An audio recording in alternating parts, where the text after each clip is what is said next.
Chess ஆடுறது என்ன கேட்டா ஒரு மேஜர் ரோல்ன்னு சொல்லுவேன் என் லைஃப்ல. லைக் ஒரு பெரிய ஒரு மென்டல் டோல் இருந்தது எனக்கு ஆக்சுவலா. அது அது வந்து ஆன அப்புறமும் கொஞ்ச நாள் வந்து அது வெரி பாசிட்டிவ் போல். ஏன்னா அதோட இம்பாக்ட் எனக்கு அப்ப தெரியல. நான் பெரிய பாடி பில்டர் ஆகி நான் ப்ரொஃபஷனலா இத எடுக்க போறேன்ட்டு எனக்கு அப்போ தெரியாது. காலேஜ்ல இருக்கும்போது. இன்ஜுரி ஆயிடுச்சு. கொஞ்ச நேரம் ரெஸ்ட் எடுத்தா சரியாயிடும்னாங்க. அப்படி விட்டது தான் அது. பட் ஆனா இப்போ நான் யோசிச்சு பார்க்கும்போது, இப்போ என் கரண்ட் மைண்ட் செட்க்கு வந்து ஐ ஃபீல் லைக் அது ஒரு ரொம்ப பாசிட்டிவான எனக்கு மென்டல் ஹெல்ப் பண்ணியிருக்கு. It's made me a strong person நான் ஃபீல் ஆகுறேன்.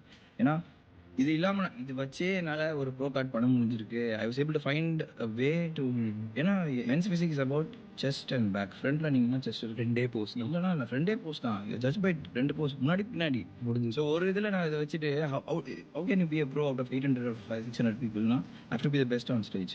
இத வச்சு நான் பண்ண முடியும் அப்படின்னா, அது இல்லாம இருந்தா நான் ஈஸியா பண்ணிட்டு போயிருக்கணும். அந்த ஒரு லைஃப்ல ஒரு பேட்டிலே இல்லாம இது பண்ணியிருக்கணும்ன்ற ஒரு ஃபீலிங் இருக்கு. எதுவுமே ஈஸியா கிடைக்கிறதில்ல. I don't believe in that. So everything ஒரு வொர்த்தா ஒரு பொருள் இருக்குன்னா, அதுக்கு ஒரு கஷ்டமான ஒண்ணு இருக்கும். அது எனக்கு நெறைய சொல்லிக் குடுத்தது. ஸோ இத வச்சு நான் பண்றதுக்கு நெறையா ஹார்ட்ஷிப்ஸ் பேட்டில் பண்ணேன். So that made me strong person. என்னோட தாட் ப்ராசஸ்லேருந்து நான் அண்டர்ஸ்டாண்ட் பண்ற விஷயம், என்னோட ஃப்ரெண்ட்ஸ் எல்லா விஷயத்துலயுமே வந்து it has made me strong.